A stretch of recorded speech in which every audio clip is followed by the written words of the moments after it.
வணக்கம். Hitech news TV செய்திகள். தமிழ்நாடு சத்துணவு ஊழியர் சங்கம் சார்பில் சென்னையில் சத்துணவு ஊழியர்கள் தமிழக முதல்வர் சந்திப்பு இயக்கம் சென்னை சேப்பாக்கத்தில் சங்கத்தின் மாநில தலைவர் ஆர். கலா அவர்கள் தலைமையில் நடைபெற்றது.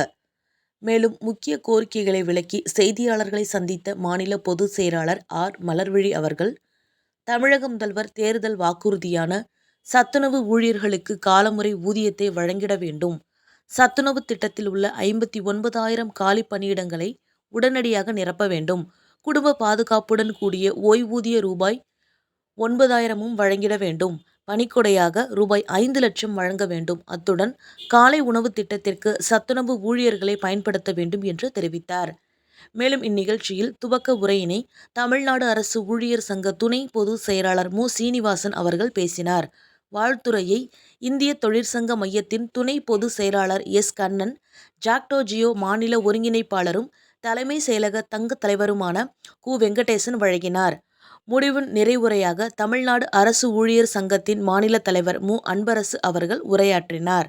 இந்நிகழ்வில் மாநில துணைத் தலைவர்கள் பெ. பேயத்தேவன், ஆர். எம். மஞ்சுளா, த. வாசுகி, கே. அண்ணாதுரை, மு. தமிழரசன், தி. ஜெயந்தி, மாநில செயலாளர்கள் எஸ். கற்பகம், எஸ். சுமதி, பெ. மகேஸ்வரி, எஸ். பாண்டிச்செல்வி, ஆ. லதா, ஜே. நிர்மலா, ஆ. ஜெசி உட்பட தமிழகம் முழுவதும் இருந்து 3,000க்கும் மேற்பட்டோர் கலந்து கொண்டனர். அன்றாட நிகழ்வுகளை உடனடியாக தெரிந்து கொள்ள ஹைடெக் நியூஸ் டிவி சேனலை சப்ஸ்கிரைப் செய்யுங்கள்.